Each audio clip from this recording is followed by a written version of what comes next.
Welcome to అక్షరమాల. ఈరోజు అక్షరమాలలో AP టెట్లో 6వ తారీఖున జరిగినటువంటి ఎస్ఏటి మ్యాథ్స్ నుంచి కొన్ని క్వశ్చన్స్ అనేవి చూద్దాం. ఫస్ట్ క్వశ్చన్ వచ్చి, ఒక క్రమ పంచభుజి యొక్క ఒక్కొక్క బాహ్య కోణం ఎంత అని అడిగారు. చూడండి, ఒక్కొక్క బాహ్య కోణానికి సూత్రం ఏంటి? మనకి 360/n. ఇక్కడ పంచభుజి అన్నాడు కదా. పంచ అంటే మనకి ఏంటి అంటే 5 భుజాలు ఉంటే వాటిని పంచభుజి అంటారు. అంటే n అంటే ఎన్ని భుజాలు ఉంటాయో వాటి భుజాల సంఖ్యను మనం nగా తీసుకుంటాం. అంటే పంచ అంటే ఇక్కడ 5 కదా, అంటే n = 5 అవుతుంది. ఇప్పుడు ఈ n వాల్యూని ఈక్వేషన్లో రీప్లేస్ చేయండి. అంటే 360/n అంటే 360/5. ఇప్పుడు చూడండి, 5 అనేది 36లో ఎన్ టైమ్స్ క్యాన్సిల్ అవుతుంది? 7 5లు 35, అంటే 7 టైమ్స్. ఇంకా రిమైనింగ్ 1 ఉంది, అంటే 10 అవుతుంది. 10లో 5 టేబుల్ ఎన్ టైమ్స్ క్యాన్సిల్ అవుతుంది? 2 టైమ్స్. అంటే మొత్తం వచ్చి మనకి ఎంత? 72 డిగ్రీస్. మనకు ఒక్కొక్క బాహ్య కోణం వచ్చి 72 డిగ్రీలు. ఫస్ట్ క్వశ్చన్ ఆన్సర్ వచ్చి 72. నెక్స్ట్ క్వశ్చన్ చూడండి. తల్లి వయసు కుమారుని వయసుకు 3 రెట్లు. 5 సంవత్సరాల తర్వాత వారి వయసులో మొత్తం 66 సంవత్సరాలు. అయినా వారి ప్రస్తుత వయసులు ఎంత? చూడండి, కుమారుని వయసు ఎంత తెలియదు కాబట్టి మనం x అనుకుందాం. తల్లి వయసు ఎంత? కుమారుని వయసుకి 3 రెట్లు, అంటే 3x అవుతుంది. చూడండి, 5 సంవత్సరాల తర్వాత, అంటే 5 సంవత్సరాల తర్వాత తల్లికి 5 సంవత్సరాలు పెరుగుతుంది, కుమారునికి 5 సంవత్సరాలు పెరుగుతుంది. 5 సంవత్సరాల తర్వాత తల్లి వయసు ఎంత అవుతుంది? మనకి 3x + 5 అవుతుంది. అదేవిధంగా కుమారుని వయసు కూడా ఎంత అవుతుంది? మనకి x + 5. తర్వాత 5 సంవత్సరాల తర్వాత వారి వయసులో మొత్తం, అంటే ఈ రెండింటిని కూడండి. అంటే 3x + 5 + x + 5, ఈ రెండింటిని కూడండి. తల్లి వయసుని కుమారుని వయసుని కూడి ఆ రెండిట్లో ఎంతకి సమానం అంట? 66 సంవత్సరాలకి సమానం. అంటే ఈక్వల్ చేయండి. అంటే 3x + 5 + x + 5 = 66. 3x + x ఎంత అవుతుంది? 4x అవుతుంది. 5 + 5 ఎంత అవుతుంది? 10 అవుతుంది. అప్పుడు ఎలా చూడండి, 4x + 10 = ఎంత అవుతుంది? 66 అవుతుంది. ఈ 4xని ఇటే ఉంచి +10 ఇటు వెళ్తే ఈక్వల్ టు అవతలకి వెళ్తే ఏమవుతుంది? మైనస్ అవుతుంది. అంటే 4x = 66 - 10. 66లోంచి 10 సబ్ట్రాక్షన్ చేయండి. అప్పుడు ఎంత అవుతుంది? 56 అవుతుంది. అంటే 4x = ఎంత? 56. అప్పుడు 4 అనేది 56లో ఎన్ టైమ్స్ క్యాన్సిల్ అవుతుంది? 5లో 1 టైమ్స్, రిమైనింగ్ 1 ఉంటుంది కదా, అంటే 16. 4 అనేది 16లో 4 టైమ్స్, అంటే x వాల్యూ వచ్చి మనకి 14 సంవత్సరాలు. x అంటే ఎవరు? మనకి కుమారుని వయసు. కుమారుని వయసు ఎంత? 14 సంవత్సరాలు. ఇప్పుడు తల్లి వయసు ఎంత? 3 రెట్లు కదా, 3 × x అవుతుంది. ఈ x ప్లేస్లో 14ని రీప్లేస్ చేయండి. అంటే 3 × 14. 3 14s ఎంత? 42 ఇయర్స్. అంటే తల్లి వయసు వచ్చి మనకి ఎంత? 42 సంవత్సరాలు. కుమారుని వయసు వచ్చి 14 సంవత్సరాలు. ఇది సెకండ్ క్వశ్చన్కి సంబంధించినటువంటిది. నెక్స్ట్ క్వశ్చన్ చూడండి. ఒక సెక్టార్ కేంద్రం వద్ద చేసే కోణం 90 డిగ్రీలు, వ్యాసార్థం వచ్చి 14 సెంటీమీటర్లు. అయినా సెక్టార్ వైశాల్యం ఎంత? మనకి కోణం ఇచ్చాడు, వ్యాసార్థం ఇచ్చాడు. మనం కనుక్కోవాల్సింది ఏంటి? సెక్టార్ యొక్క వైశాల్యాన్ని కనుక్కోవాలి. మరి సెక్టార్ వైశాల్యానికి ఫార్ములా ఏంటి? వైశాల్యం అనేది A = θ/360 × πr². θ అంటే ఇక్కడ మనకి యాంగిల్ ఎంత ఇచ్చాడు? 90 డిగ్రీస్ ఇచ్చాడు. ఆర్ అంటే రేడియస్ వచ్చి ఎంత? 14 సెంటీమీటర్లు.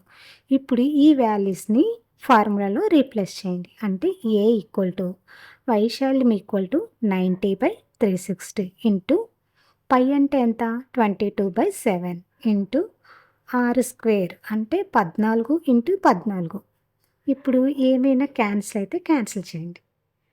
చూడండి, 90 అనేది 360లో 4 టైమ్స్ క్యాన్సిల్ అవుతుంది, 1/4. అప్పుడు 7 అనేది 14లో 2 టైమ్స్ క్యాన్సిల్ అవుతుంది. చూడండి, క్యాన్సిల్ చేసేయండి. అప్పుడు రిమైనింగ్ మనకి ఏం మిగులుతాయి? 1/4 ఇంటూ 22 ఇంటూ 2 × 14. మళ్ళీ ఇంకేమైనా క్యాన్సిల్ అయితే క్యాన్సిల్ చేయండి. 2 అనేది 4లో ఎన్ టైమ్స్ క్యాన్సిల్ 2 టైమ్స్. మళ్ళీ 2 అనేది 14లో ఎన్ టైమ్స్ క్యాన్సిల్ అవుతుంది? 7 టైమ్స్ క్యాన్సిల్ అవుతుంది. మనకు రిమైనింగ్ ఏం మిగిలినాయి? 22 × 7. మరి 22 7s ఎంత? 2 14, 1 2014 ఒకటి 15 అంటే 154. వైశాల్యానికి ఎప్పుడైనా మనము అక్కడ ఏ యూనిట్స్ అయితే అవి రాయాలి. చదరపు యూనిట్లు. ఇక్కడ మనకు సెంటీమీటర్స్ ఇచ్చాడు కాబట్టి చదరపు సెంటీమీటర్లు. వైశాల్యం వచ్చి 154 చదరపు సెంటీమీటర్లు. నెక్స్ట్ క్వశ్చన్ చూడండి. 2 సంఖ్యల కాసాగు గాసాబాల మొత్తం 30. కాసాగు గాసాబాకు 4 రెట్లు. వీటిలో ఒక సంఖ్య 18 అయినా రెండవ సంఖ్య ఎంత?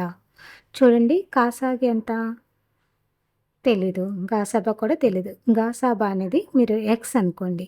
ఆ కాసాగు గాసాబాకి ఎన్ని రెట్లు? 4 రెట్లు కదా, అంటే 4x అవుతుంది. కాసాగు మనకి 4x అవుతుంది. కాసాగు గాసాబాల మొత్తం ఎంత ఇచ్చాడు మనకి?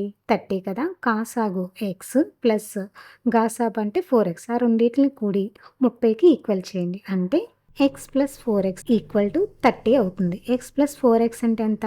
5x. 5x equal to 30. 5 అనేది 30లో ఎన్ టైమ్స్ క్యాన్సిల్ అవుతుంది? 6 టైమ్స్. 5 6 ఆర్ 30 అంటే ఎక్స్ వచ్చి మనకి 6. మనకి ఎక్స్ ఏమవుతుంది? గాసాబా అవుతుంది. గాసాబా ఎంత? 6. మరి కాసాగు 4x కదా, 4 ఇంటూ ఎక్స్ అంటే 4 6 24. కాసాగు ఎంత అవుతుందో మనకి? 24. ఇప్పుడు చూడండి, ఒక సంఖ్య 18 ఇచ్చాడు, రెండో సంఖ్య మనల్ని కనుక్కోమన్నాడు కదా. చూడండి, 2 సంఖ్యల లబ్ధం అనేది వాటి కాసాగు గాసాబాల లబ్ధానికి సమానం. అది ఫార్ములా. ఇప్పుడు ఒక సంఖ్య ఏంటి ఇచ్చాడు? ఎల్హెచ్ఎస్ వైపు 18 కదా, 18 ఇంటూ ఇంకో సంఖ్య తెలియదు కాబట్టి నేను ఏ అనుకున్నాను, ఈక్వల్ టు కాసాగు ఎంత? 24 ఇంటూ గాసాబా ఎంత? 6. ఈ 6 అనేది చూడండి, 18 ఎన్ టైమ్స్ క్యాన్సిల్ అవుతుంది? 3 టైమ్స్. కాబట్టి ఎల్హెచ్ఎస్ వైపు మనకి రిమైనింగ్ ఏముంటుంది? 3 ఇంటూ ఏ ఈక్వల్ టు 24. మళ్ళీ 3 అనేది 24లో ఎన్ టైమ్స్ క్యాన్సిల్ అవుతుంది? 8 టైమ్స్. అంటే 8 3 24. అప్పుడు రెండవ సంఖ్య వచ్చి ఎంత అవుతుంది అంటే 8 అవుతుంది. మనకి కరెక్ట్ ఆన్సర్ వచ్చి 8. నెక్స్ట్ క్వశ్చన్ చూడండి. ఒక చతురస్ర కర్ణం 10 సెంటీమీటర్లు అయినా ఆ కర్ణంపై నిర్మించిన ఆ చతురస్రం యొక్క వైశాల్యం ఎంత అన్నాడు. చతురస్రం కర్ణం ఇచ్చాడు, ఎంత? 10 సెంటీమీటర్లు. ఇప్పుడు చూడండి, చతురస్రాన్ని గీయండి. చతురస్రం అంటే 4 భుజాలు సమానంగా ఉంటాయి, దాన్ని చతురస్రం అంటాడు. కర్ణం ఎంత ఇచ్చాడు? 10 సెంటీమీటర్లు. ఈ కర్ణం మీద మనకి ఏంటి? ఒక చతురస్రాన్ని మళ్ళీ నిర్మించారు. అప్పుడు చూడండి, చతురస్రాన్ని గీయండి కర్ణం మీద నుంచి. అప్పుడు ఏమవుతుంది? చతురస్రం యొక్క కర్ణమే చతురస్రం యొక్క కొత్తగా నిర్మించిన చతురస్రం యొక్క భుజం అవుతుంది. ఇది సెకండ్ పిక్చర్ చూడండి. 10 10 10 అని రాశాను కదా, అంటే కర్ణం అనేది రెండవ చతురస్రానికి భుజం అవుతుంది. అప్పుడు భుజం ఎంత అవుతుంది? కొత్తగా నిర్మించిన చతురస్రం యొక్క భుజం 10 సెంటీమీటర్లు అవుతుంది. మనం కొత్తగా నిర్మించిన చతురస్రం యొక్క వైశాల్యం కనుక్కోవాలి. అంటే చతురస్రానికి ఫార్ములా ఏంటి? భుజము స్క్వేర్. భుజం ఎంత? ఇక్కడ 10 కదా, 10 ఇంటూ 10 అంటే 100 సెంటీమీటర్ స్క్వేర్ లేదా 100 చదరపు సెంటీమీటర్లు. కరెక్ట్ ఆన్సర్ వచ్చి 100 చదరపు సెంటీమీటర్లు. నెక్స్ట్ క్వశ్చన్ చూడండి. నెక్స్ట్ క్వశ్చన్ వచ్చి 10 వస్తువుల అమ్మిన వెల 11 వస్తువుల కొన్న వెలకు సమానం అయిన లాభ శాతం ఎంత? ఇక్కడ చూడండి, 11 వస్తువులు కొన్నారు, 10 వస్తువులు అమ్మితే 11 వస్తువుల యొక్క కొన్న వెల వచ్చేస్తుంది. 10 వస్తువులు అమ్మితే 11 వస్తువులకి ఎంత అమ్మితే వస్తుందో ఆ రేట్ వచ్చేసింది. అంటే మనకి ఎంత మిగిలిపోయిందో, ఒక వస్తువు మిగిలిపోయినట్టే కదా. ఆ మిగిలిపోయింది ఏంటి? 1 అవుతుంది. అదేమవుతుంది? లాభం అవుతుంది. ఇక్కడ చూడండి, 11 వస్తువులు కొన్న వెల అనేది 10 వస్తువుల అమ్మిన వెలకు సమానం. ఇప్పుడు కొన్న వెల ఎంత అవుతుంది మనకి? 10 అవుతుంది. అమ్మిన వెల వచ్చి ఎంత అవుతుంది? 11 అవుతుంది. అమ్మిన వెల నుంచి కొన్న వెల తీసేస్తే లాభం ఎంత అవుతుంది? 1 అవుతుంది కదా. లాభ శాతానికి ఫార్ములా ఏంటి? లాభము బై కొన్న వెల ఇంటూ 100. 1/10 ఇంటూ 100. 10 అనేది 100లో ఎన్ టైమ్స్? 10 టైమ్స్ కదా. అప్పుడు మనకి లాభ శాతం వచ్చి ఎంత అవుతుందంటే 10% అవుతుంది. నెక్స్ట్ క్వశ్చన్ వచ్చి, 1 డజన్ పెన్సిల్ ధర 192 రూపాయలు, 8 బాల్ పెన్ల ధర 288 రూపాయలు అయినా ఒక పెన్సిల్, ఒక బాల్ పెన్ల ధరల నిష్పత్తి ఎంత? చూడండి, డజన్ అంటే ఎంత? 12. అంటే 12 పెన్సిల్ ధర వచ్చి మనకి ఎంత ఇచ్చాడు? 192 రూపాయలు. దాని నుంచి ఒక పెన్సిల్ ధరని కనుక్కోండి. ఒక పెన్సిల్ ధర ఎంత అవుతుంది అంటే 192/12. 12 అనేది 192 ఎన్ని టైమ్స్ క్యాన్సిల్ అవుతుంది? 19లో 1 టైము, రిమైనింగ్ 7 ఉంటుంది కదా, అంటే 72. 72లో ఎన్ని టైమ్స్ క్యాన్సిల్ అవుతుంది? 6 టైమ్స్. అంటే 12 అనేది 192లో 16 టైమ్స్ క్యాన్సిల్ అవుతుంది. అప్పుడు మనకి ఒక పెన్సిల్ ధర వచ్చి ఎంత అవుతుందంటే రూ. 16 అవుతుంది.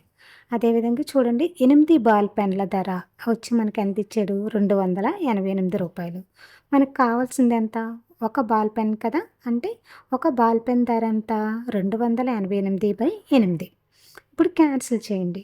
8 అనేది 28లో ఎన్ని టైమ్స్? 3 టైమ్స్. 3 8లు 24. 3 ఇంకెంత మిగులుతుంది? 4 మిగులుతుంది. అంటే ఎంత అవుతుంది? 48. 48లో ఎన్ని టైమ్స్? 8 అనేది 5 8లు 40, 6 8లు 48, అంటే 6 టైమ్స్. అంటే 8 అనేది 288లో మొత్తం 36 టైమ్స్ క్యాన్సిల్ అవుతుంది. అంటే మనకి ఒక బాల్ పెన్ ధర వచ్చి ఎంత? రూ. 36. ఇప్పుడు మనం ఏం కనుక్కోవాలి? ఒక పెన్సిల్ ధర, ఒక బాల్ పెన్ ధర యొక్క నిష్పత్తిని కనుక్కోవాలి. ఇప్పుడు చూడండి, ఒక పెన్సిల్ ధర ఎంత?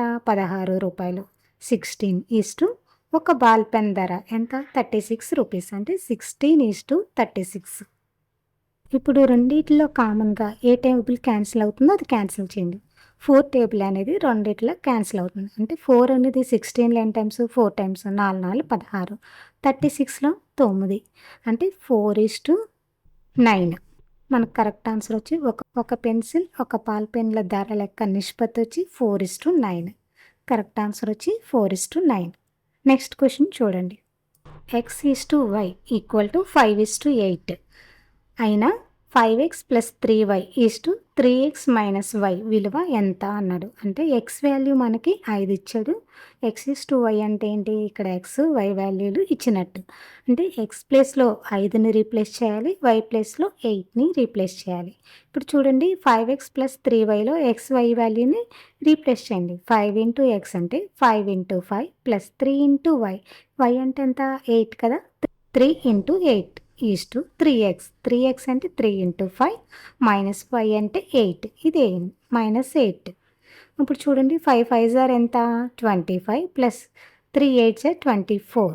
అంటే 25 + 24 3 5లు ఎంత? 15 - 8. ఇప్పుడు చూడండి, 25 + 24 ఎంత అవుతుంది? 49. 15లోంచి 8 సబ్ట్రాక్షన్ చేస్తే 7 అవుతుంది. మనకు వచ్చింది ఆన్సర్ ఎంత? 49:7. ఇప్పుడు మళ్ళీ ఏ టేబుల్ క్యాన్సిల్ అవుతుంది? రెండిట్లో కామన్గా ఉన్న టేబుల్ మాత్రమే క్యాన్సిల్ చేయాలి. అప్పుడు 7 టేబుల్ అనేది రెండిట్లో కామన్గా క్యాన్సిల్ అవుతుంది. చూడండి, 7 7లు 49, 1 7 7. అంటే మనకి 7:1. కరెక్ట్ ఆన్సర్ వచ్చి 7:1. నెక్స్ట్ క్వశ్చన్ చూడండి. ట్రయాంగిల్ ఏబీసీలో బీసీ భుజాన్ని ఇరువైపులా పొడిగించగా ఏర్పడిన బాహ్య కోణాలు 94 డిగ్రీలు, 126 డిగ్రీలు అయినా యాంగిల్ బీఏసీ ఎంత అన్నది.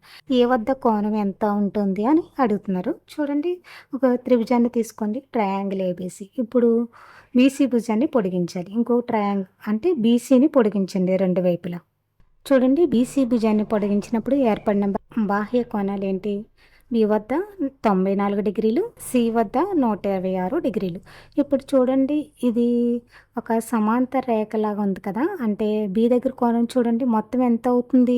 180 డిగ్రీస్ అవుతుంది కదా. ఎక్స్ + 94 180 డిగ్రీస్ అవుతుంది. ఈ బి దగ్గర ఉన్న రిమైనింగ్ కోణాన్ని కనుక్కోవచ్చు కదా, ఎక్స్ దగ్గర ఉన్న వాల్యూని. అంటే ఎక్స్ + 94 ఎంత అవుతుంది మనకి? 180 డిగ్రీస్. ఇప్పుడు ఎక్స్ వాల్యూ కావాలంటే ఏంటి? 180 - 94 అవుతుంది. 180 నుంచి 94 తీస్తే ఎంత అవుతుంది? 86 అవుతుంది. అంటే ఎక్స్ వద్ద ఉన్న కోణం ఎంత మనకి? 86.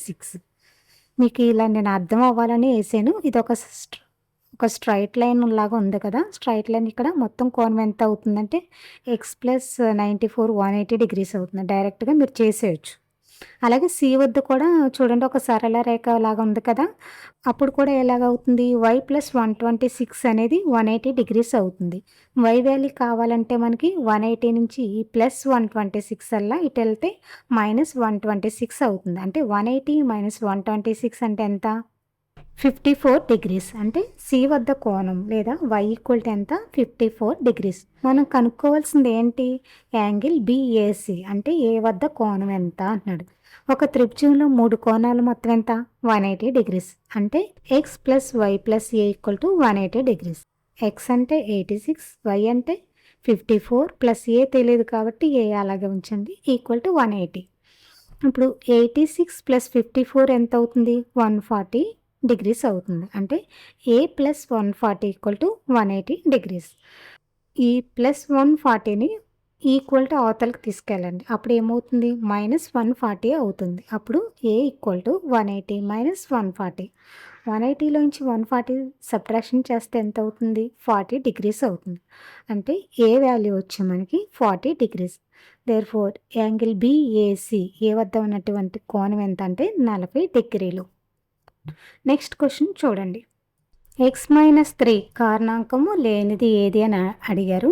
అంటే కింద 4 ఆప్షన్స్ ఇచ్చి అది x-3 దేనికి కారణాంకము కాదు అని ఇవ్వటం జరిగింది. చూడండి, మనకి x-3 ఈక్వల్ టు 0 తీసుకోండి. అప్పుడు x వాల్యూ ఎంత అవుతుంది? మనకి 3 అవుతుంది కదా. ఈ ఈక్వేషన్స్లో x వాల్యూని 3 సబ్స్టిట్యూట్ చేయాలి.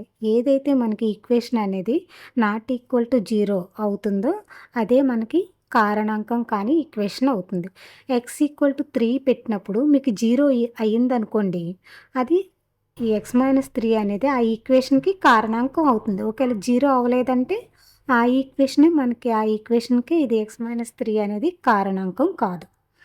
అవి ఇలా తెలుసుకోండి. ఆప్షన్స్ అయితే అన్నీ తెలీదు, అందుకని క్వశ్చన్ మాత్రమే ఇవ్వటం జరిగింది. ఇవి ఈ రోజుకి సంబంధించినటువంటి కొన్ని క్వశ్చన్స్. ఈ వీడియో మీకు నచ్చినట్లయితే please subscribe my channel. Thank you for watching.